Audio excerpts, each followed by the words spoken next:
Alright, so this is a little different from the videos I would usually be doing, but I was wondering, Hunter's Path on Childe, would that work?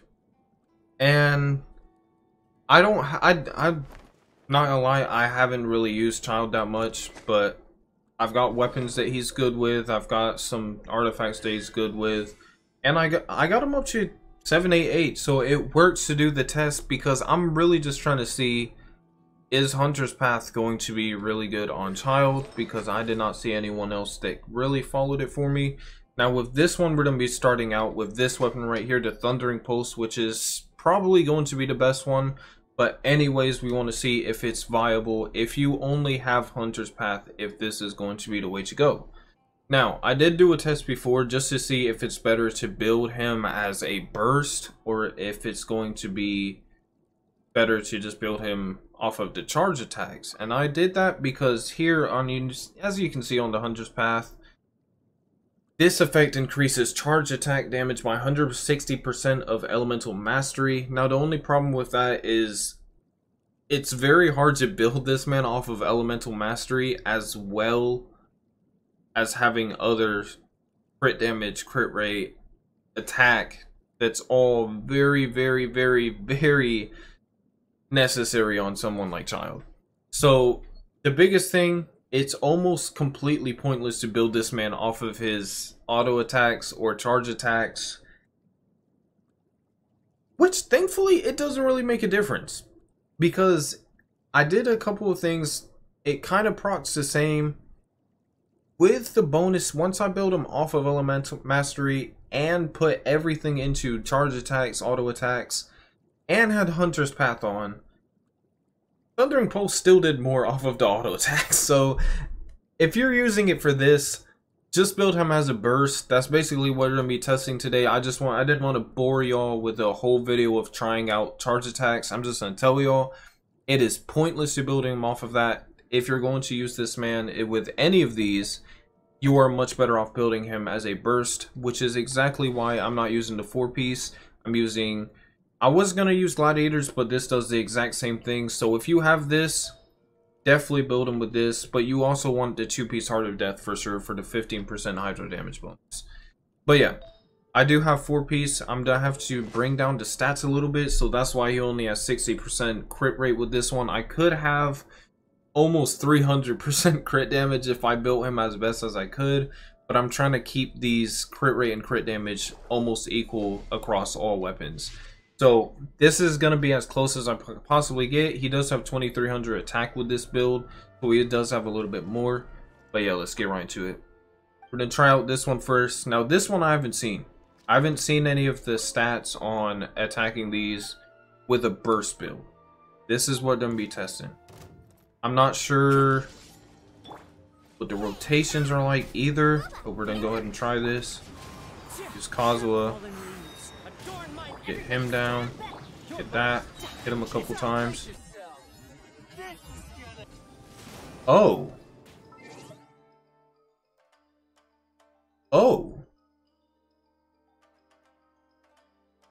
If I'm seeing things right, that said 173k. Alright, let's get out of here. I don't want to kill you. 173k? Is that right?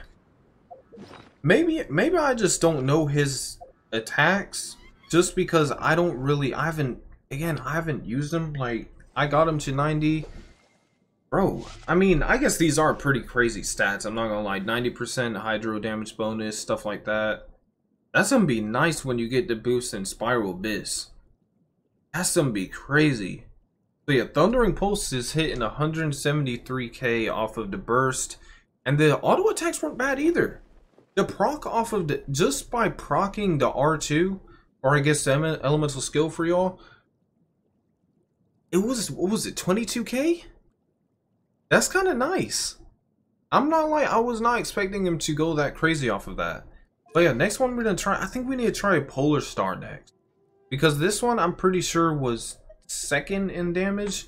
So this one, elemental skill and elemental burst damage off the is instantly buffed by 12%. After a normal attack, charge attack, elemental skill, or elemental burst hits, An opponent, 1 stack of Ashen Nightstar will be gained for 12 seconds. When 1, 2, 3, 4 stacks of Ashen Nightstar are present, attack is increased by 10, 20, 30, and 48%. So we have to hit him 4 times with that and then use the burst. So we're going to try that out real quick. I'm going to change around these artifacts to try and get it as equal as possible. See, it changes it around way too much. So we're going to go ahead and build this differently. Alright, I think this is about as close as I'm going to get to make him almost equal. Again, 2200 attack. It is 100 less, but that's not going to make a difference. Using this weapon, still the same amount of artifacts, and overall 194%. The other one was 202%, which again, that 8% difference is not going to make a difference whether it does it or not. So yeah, we're going to go ahead and try this one. Alright, so the only part with this one is I think my characters might do a little too much damage. So I might have to actually take off some stats off of my other characters just so that I don't kill this man a little too fast. Because I'm guessing that's exactly what's going to happen. But we're gonna try it this way first. So we're gonna get off Dingling here. Please don't go crazy. I actually don't want him to go crazy.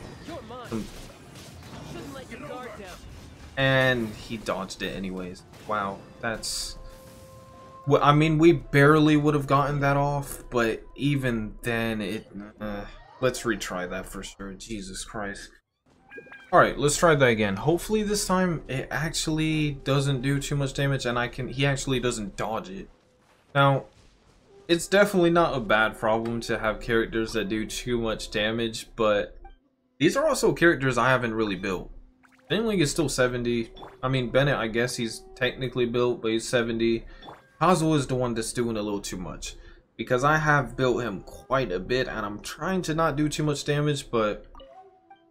this, hopefully it doesn't just completely not proc the crit as well. Alright, let's try this again. Don't proc crits, please. I actually need you to not do it. I only hit him twice there. Okay. So that's interesting. I thought Thundering Pulse was going to do the crazy amount. And I only hit him, what, the proc counts as a hit, so hitting him once, I hit him 3 times. So that was... what was the weapon do? 30%. So I was doing 30% off of the attacks. But you also get the 12% buff at the start. So overall, I could have gotten another 18% damage on top of that. Okay, so Polar Star so far is the best weapon for him. And none of the, I forgot to show y'all, none of these are like R5 or nothing crazy like that. They're all R1. So I'm not over here like just getting crazy damage because it's R5 or whatever. But yeah, that's around this, that's less, technically less crit damage as well. So yeah, so far y'all, if you're looking for the best one, Polar Star is the way to go. Because this actually helps a lot more, because even when you're not using the burst, everything that this bow does also helps every single other attack you do. Because it just, everything gets buffed. Whereas with Thundering Pulse, you kind of have to do, the fact that it only does normal attack damage bonus, kind of, like it's good. You're definitely going to do crazy damage. It's not that much of a difference. As you can see, it was only 3,000 damage difference. But it's just thinking about adding on the extra 18% as well. Obviously, if you have both, go ahead and use Polar Star. Now for the final test, which is what y'all came for. Let's get out of here. Definitely don't want to fight you. Alright, so for the last one, we've got the Hunter's Path. Now the crit rate is hella nice on this one, but again, a lot of it depends on elemental mastery and charge attack. So the only sub stat that you really get off of this is the elemental damage bonus, which is nice, but I mean Polar Star already does that as well. plus everything else. So I don't think this is gonna go that crazy. I feel like I'm not gonna get too much out of it. Okay, we can actually keep this almost exactly as it is. Let's see. Please don't make this be garbage. Alright, last test. I'm hoping this surprises me, but I'm not expecting anything crazy. But I'm hoping for most people, it's like, I know a lot of people I've seen a decent amount of people like accidentally getting this weapon when they're going for something else, which I don't really think the other weapon is that good either. But if y'all saw my summons, of course it gave me a R2 one of that weapon before I got the Hunter's Path. So I guess I'm gonna be building that too, but I'm hoping this surprises me. Alright, get that off. Please don't kill him too fast. Thank you for healing him. Get that off. Get a couple of hits in. You know what? That's not anywhere close as bad as I was thinking. That's honest. That's not bad. For now, imagine if this weapon had something down here that actually went. This thing would actually be broken if it had more stats that like helped burst or overall damage instead of building elemental mastery. This thing would actually be absolutely insane for him. I guess yeah, at that point it would literally just be the Polar Star. It would literally just be Polar Star or Thundering Pulse. But hey, either way, I was proven very wrong. I wanted to help y'all with a little bit on the teams towards the end here. But yeah, Hunter's Path does come in last.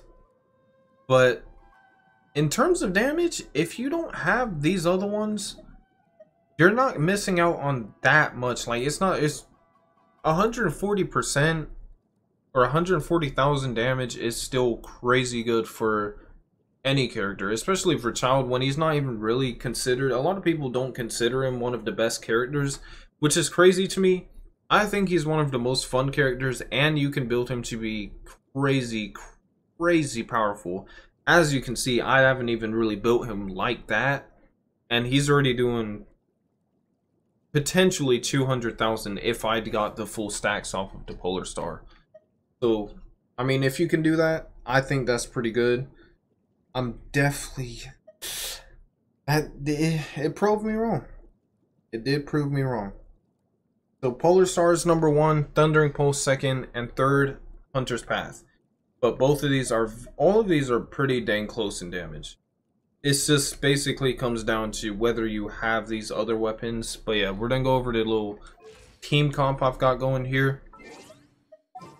This is the team that I found to be the best for raw damage. Now, if I'm doing Spiral Abyss, I'm probably not gonna use this build or this team. I'm actually probably going to use something like Official, especially with the recent buffs. Now, do you want to use Dendro with this? You can. With the new buff, where's he at? There's still a long road ahead. This team right here kind of goes crazy. Like, yeah, you don't get the Vaporize, which again, you can. You can literally just switch out Kazuha with this, and it will probably do about the same. But I kind of like, for Spiral Abyss, I'm probably going to use Electro with him. Just because you could use Ye Minko as well, 100%. This would be a dope one too, but I haven't really built her just because there's other characters I want to use for now. But yeah, Dendro could definitely work with this if you do want to put that. But if I'm in Spiral Abyss, my absolute favorite team for him would probably be Official.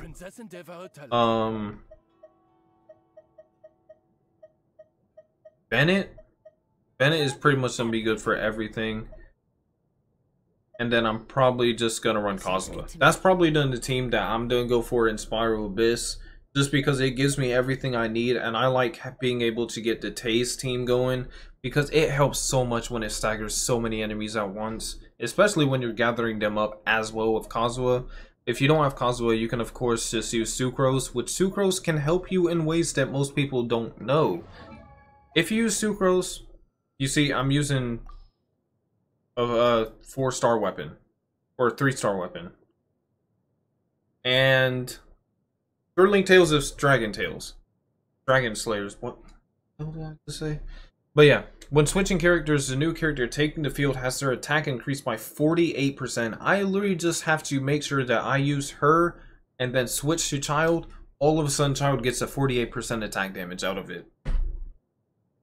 It basically, like, yeah, you get some bonuses on the elemental stuff when you use Kazuha, but if you don't have him and you use Sucrose, which most people are going to have, most people are going to have Sucrose at C6. Like, I don't even really use her. She has no artifacts on her, but she does great just because most people don't know about this weapon that increases the attack by 48% for doing absolutely nothing. And it's for 10 seconds. So yeah, if you want to need someone to do that, that is definitely a new one that you want to use.